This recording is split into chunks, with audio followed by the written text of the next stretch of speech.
Very good morning, my rideshare friends. I hope your day is off to a great start. The National Bureau of Economic Research published some startling numbers. I didn't think they would be this low, but basically, in a nutshell, Uber riders slash passengers are very, very poor tippers after I read this report.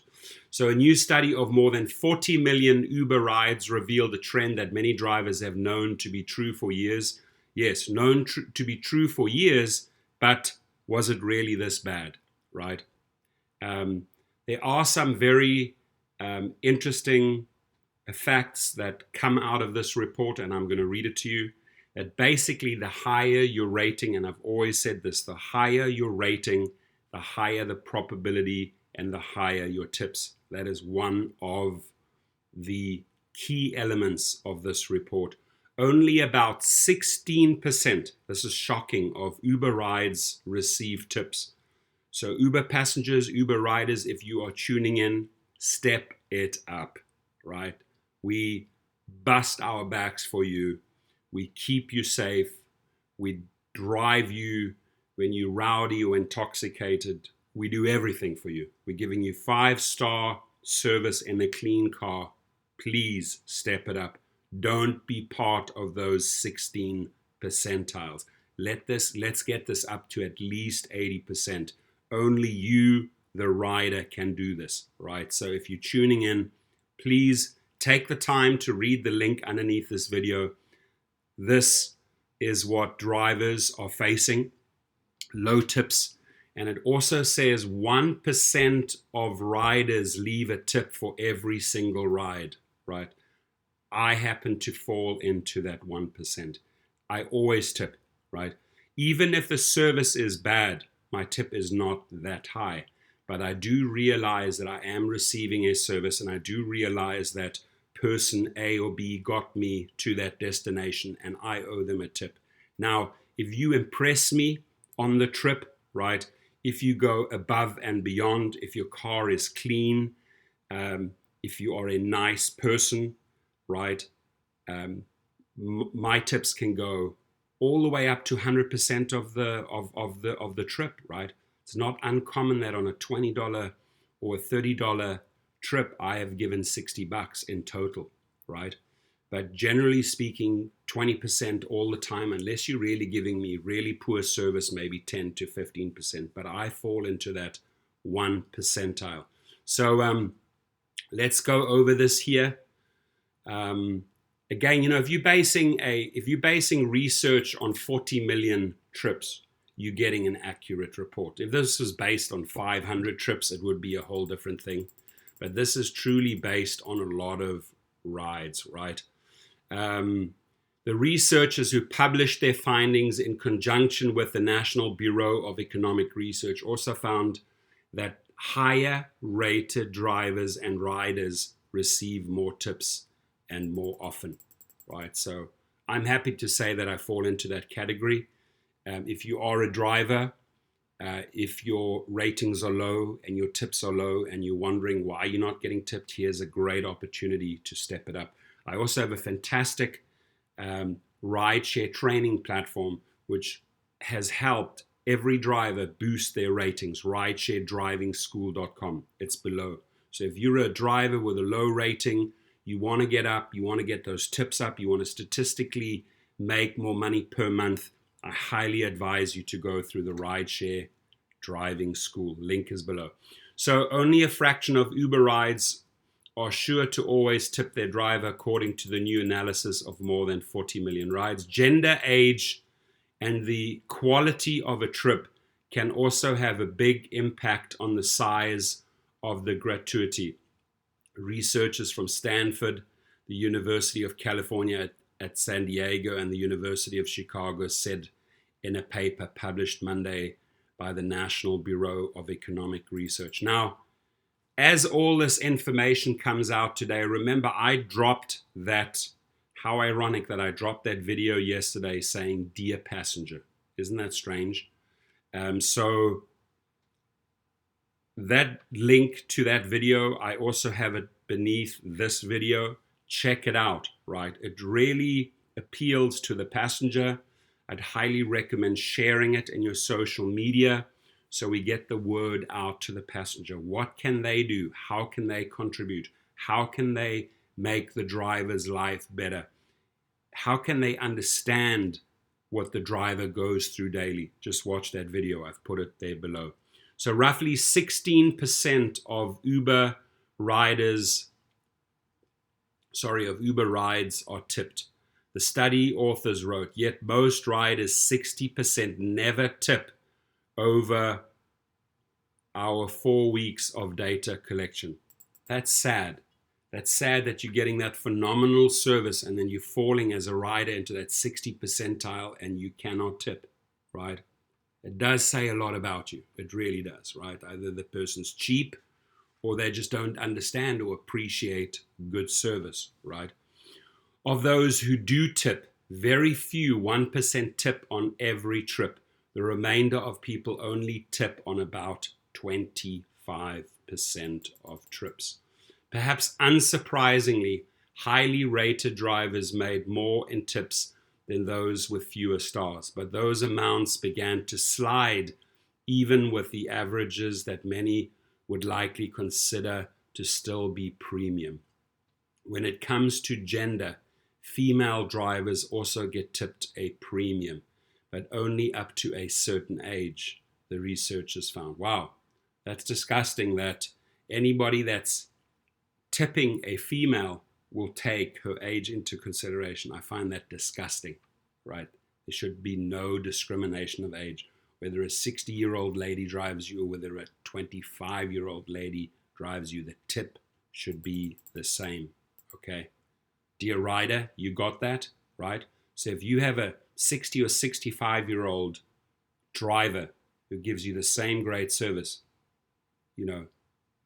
don't just tip her because like, hey, here's a cool chick, she's 25, I'm going to tip her. But this other lady, I'm not going to tip her. That's shameful. That really is. That's just absolutely disgusting news. I never knew that. It shocked me, really. Further, female drivers are tipped more than male drivers. I can see that happen because I think that more males tend to book the trip. If they get a female driver, wow, maybe they'll get excited, like, hey, I'm going to impress this girl, I'm going to leave her a tip. I can see that. In fact, that is true regardless of rider gender. Men, women tip female drivers nearly 12%, 11% more than they tip male drivers. I can understand that.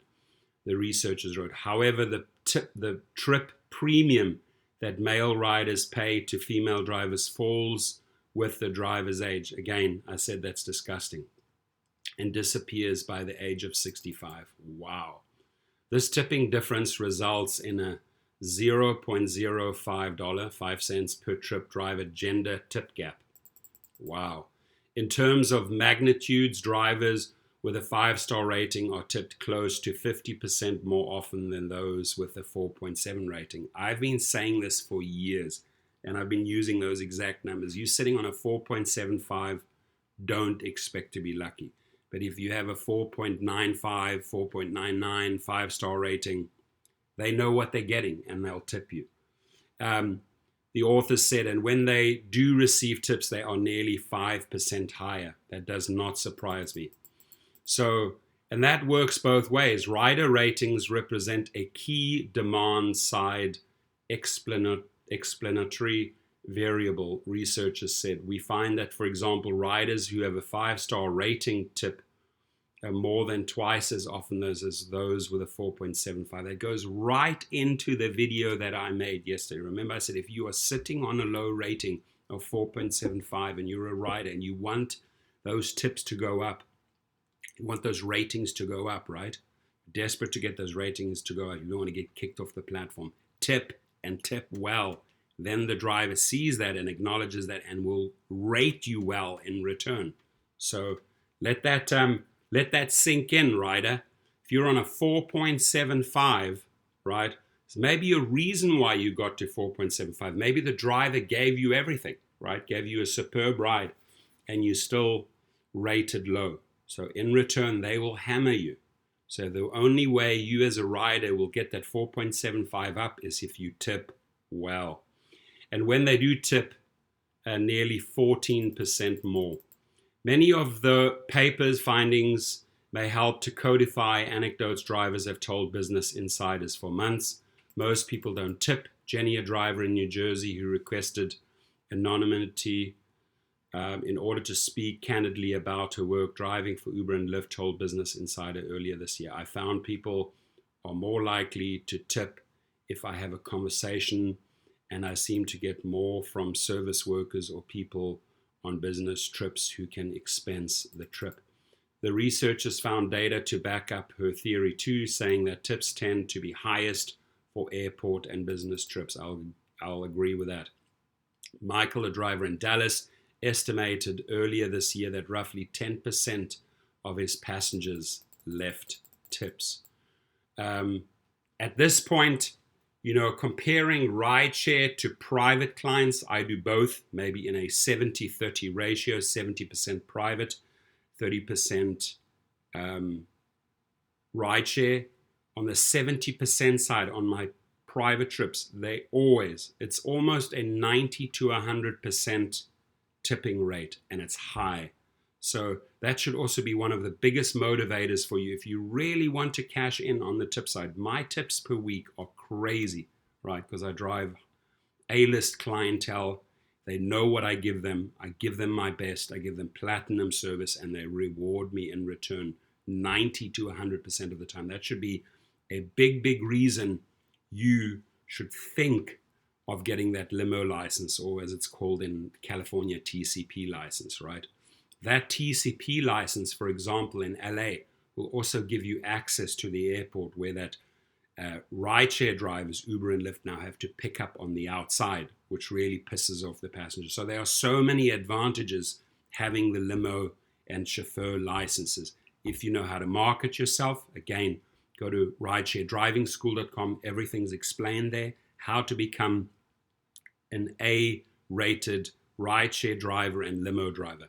In chronicling his driving experience for Business Insider, Uber and Lyft driver Clark Bauman says about 20% to 25% of his passengers tip, but notes most drivers don't expect a tip every time. Most people would not even bat an eye at tipping any people in these professions, he writes, of waiters, bellhops, and other jobs where tipping is expected. But somehow Uber and Lyft drivers became exempt from this group. And a big part of the blame there is on Uber, because Uber right from the beginning did not allow the platform to tip, right? So Uber is responsible for literally training or saying to those passengers, you don't have to tip. We don't add a tipping platform on our platform. Later, with the pressure and the continuous pressure that drivers put on Uber, and because drivers were starting to jump over to Lyft, who tipped from the beginning, I would like to see the same research on Lyft numbers. They'll look very, very different, because the way I see it is that Lyft passengers from the word go were educated to tip. Uber passengers from day one were educated not to tip, because the tip platform was left out, saying, guys, you don't have to tip. It's all in. The fare is the fare. It includes the tip, right? So I think Uber is extremely responsible for this one. And I think that Uber, if the executives would listen, could actually make some changes in the app that would really increase the percentile of tips.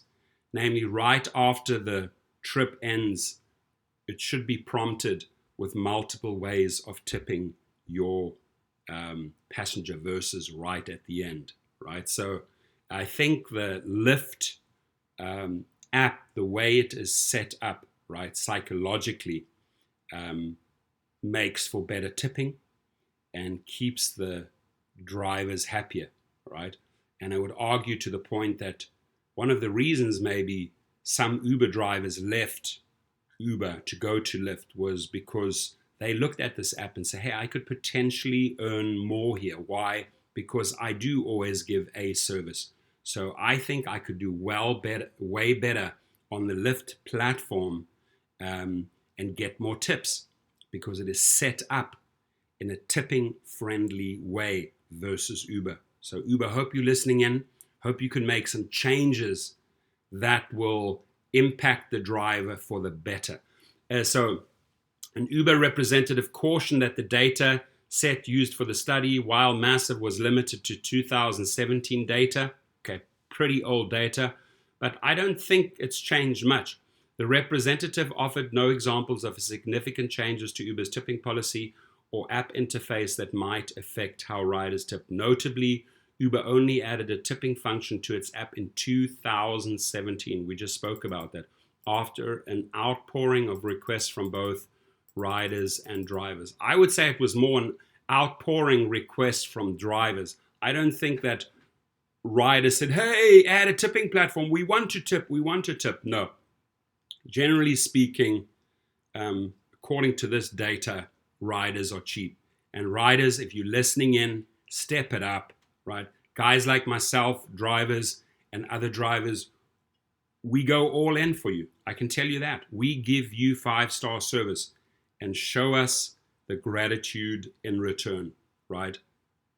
Even if it's a small tip, everything counts in large amounts. In just over 2 years, drivers on Uber and delivery partners on Uber Eats have received nearly $2 billion in tips on top of their earnings, the representative said in an email. This feature remains one of the most popular among riders, drivers, and delivery partners. We're committed to developing and improving features that help detect and mitigate bias on our platform. So there we have it, folks. Very, very interesting numbers indeed. Please share the video, right? If you are a rider, we'd want your feedback. Why? Tell us why you don't tip. Tell us why you have an issue tipping. Drivers, please share the video. Tell us what you do for riders and why they should tip you, right? So interesting data that I shared with you. The link's going to be beneath this video. I wish you nothing but a fantastic day, my friends. Thank you.